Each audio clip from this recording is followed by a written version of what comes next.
আমরা প্রখ্যাত শিল্পী আমাদের আলো রানু বসুর বাড়িতে আছি। উনার মনের কথা, আমাদের একটা প্রোগ্রাম শুরু হচ্ছে মনের কথা। প্রত্যেক মানুষেরই আমরা মনের কথা জানতে চাইছি। তো প্রখ্যাত শিল্পী, আমরা নৈহাটির খুব নামকরা শিল্পী, উনার একটু মনের কথা আমরা জানতে চাইছি আমাদের চ্যানেল থেকে। হ্যাঁ, বলুন দিদিমণি। নমস্কার, আমি নৈহাটি বাসিন্দা। আমার একটা স্কুল এখানে আমি প্রতিষ্ঠিত করেছি, সুরের আলো। সেখানকার কয়েকজন, যাই হোক, আমার ছাত্রীদের পেয়ে আমি খুব খুশি হয়েছি এই কারণে যে গান শিখিয়ে খালি আমার মধ্যে রাখবো না, তাদের মধ্যে যেন তারাও সেইভাবে আদর্শে প্রতিষ্ঠিত হতে পারে, সবার মধ্যেই যেন এই সঙ্গীত বিরাজিত হয়। তবে আমার স্টুডেন্ট যাদের আমি বলবো এরা খুবই ভালো, আমার স্টুডেন্ট আমি তো ভালো বলবোই, কিন্তু তবুও বলছি এরা খুব ভালো। এরা খুব চায় যে আমি যেটা চাই ওরাও সেটাই চায় যে আমরা ঠিক একদিন এইভাবেই প্রতিষ্ঠিত হতে পারি। আমি রিসেন্টলি আমার একটা shining star award of Bengali থেকে অ্যাজ এ সিঙ্গার হিসাবে আমি একটা অ্যাওয়ার্ড পেয়েছি।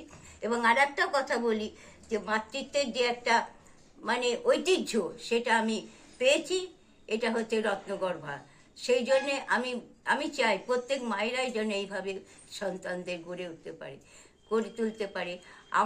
আমার কথা আমি হয়তো বেশি বলতে চাই না, তবে সুরের মাধ্যমে যে একটা মাধুর্য, একটা যে মনের প্রেরণা, এটা যে আসে সঙ্গীতের, এটা প্রধান অঙ্গ, আমি এটাই বলবো।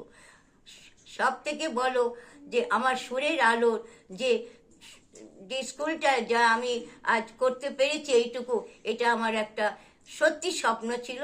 প্রথম শিক্ষা আমার মায়ের কাছে, মাই আমার পরম গুরু। তারপরে আমি বড় বড় গুণীজনদের সান্নিধ্যে আসি। নাম যদি বলি দু একজনের গুরু যারাই রয়েছেন, আছেন এখনোই, বলবো আমার মধ্যে, তাদের মধ্যেই আমার মধ্যেই তিনি হচ্ছেন ধনঞ্জয় ভট্টাচার্য, লক্ষণ হাজরা, প্রশান্ত ভট্টাচার্য, আর হচ্ছে আপনার অশোক দত্ত। এদের মাধ্যমে আমি সঙ্গীত সান্নিধ্যে তাদের শিক্ষা লাভ করতে পেরেছি, যেটুকু পেয়েছি এটাই আমার অনেক পাওয়া। তাই আমি বলতে চাই সবাই যেন এই সঙ্গীতের মাধ্যমে সবাই যেন সুপ্রতিষ্ঠিত হয়ে উঠতে পারে, এটাই আমার বক্তব্য। আমি আমি কিছু আমার বলার নেই। দিদিমণি, চ্যানেল ভিশনের ব্যাপারটা আপনি আর একটা হচ্ছে আমার এই স্টেজে আমি চাই, আমাকে এই স্টেজে আমার এখন 81 ইয়ার, আমি এখন চ্যানেল ভিশনে এখনো আমি গান করি। আমার এই অনুপ্রেরণা, আমি চাই আমাকে দেখে যেন তারাও মনে করে যদি আমাদের দিদি যদি এইভাবে করতে পারে আমরা কেন পারবো না। আমরাও চাই তাদের সেইভাবে যেন শিক্ষায় তারা বলে আমরা যেন গড়ে উঠতে পারি। এটাই আমার পরম পাওয়া আমার সব স্টুডেন্টদের কাছে, যে আমাকে তারা সত্যি খুবই ভক্তি শ্রদ্ধা খুবই করে। আমি এটাই তাদের কাছে আমার পরম পাওয়া। আমি এখানেই বলতে চাই, আর কিছু না, যেন সবাই এই সঙ্গীতের মধ্যেই যেন বিরাজিত হয়। আমি মনে করি যে আমি কোনোদিন তাদের ছেড়ে যাব না, তাদের সঙ্গীতের মধ্যেই আমি থাকবো। দিদি বলতে বলতে, দিদিমণি বলতে বলতে দিদির মনটা একটু ভারাক্রান্ত দেখা যাচ্ছে। তো মনটা ভালো করার জন্য দিদিমণি একটু তাহলে গান হয়ে যাক, আপনি একটু গান করুন। আলো আমার আলো গো, আলো ভুবন ভরা, আলো নয়ন ধোয়া আমার, আলো হৃদয় হরা। আলো আমার আলো গো, আলো ভুবন ভরা, আলো নয়ন ধোয়া আমার, আলো হৃদয় ভরা। নাচে নাচে ও ভাই আমার প্রাণীর কাছে, বাজে আলো বাজে ও ভাই হৃদয় বিনার মাঝে। নাচে আলো নাচে ও ভাই আমার প্রাণীর কাছে, বাজে আলো বাজে ও ভাই হৃদয় বিনার মাঝে।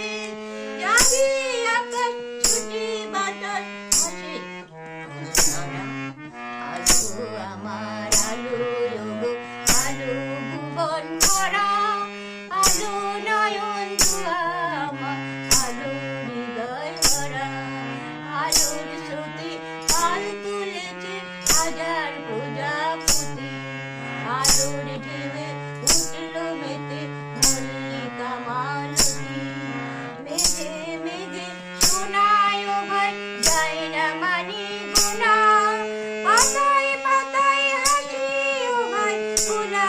রাশি রাশি মেঘে মেঘে সোনায় ভাই যাই না মানি গুনা পাতায় পাতায় হাসি ও ভাই গোলাপ রাশি রাশি সুর নদীর কুল ডুবেছে সুধানি ঝড় ধরা আলো আমার আলো লোগো আলো ভুবন ভরা আলো নয়ন ধোয়া আমার আলো হৃদয় ভরা আলো আমার আলো লোগো আলো ভুবন ভরা আলো নয়ন ধোয়া আমার আলো হৃদয় ভরা।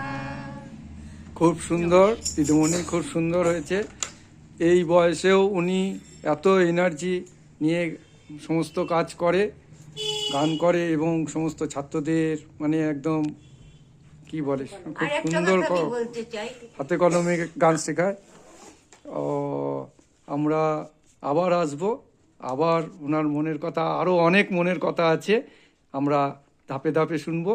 ওনার এই বয়সেও আমরা দেখছি এত এনার্জি, ওনার এই এনার্জি দেখে আমরা উদ্বুদ্ধ হচ্ছি, আমরাও যাতে ওনার মতন আমরা কাজ করতে পারি, যারা যে কাজের সঙ্গে যুক্ত আছি।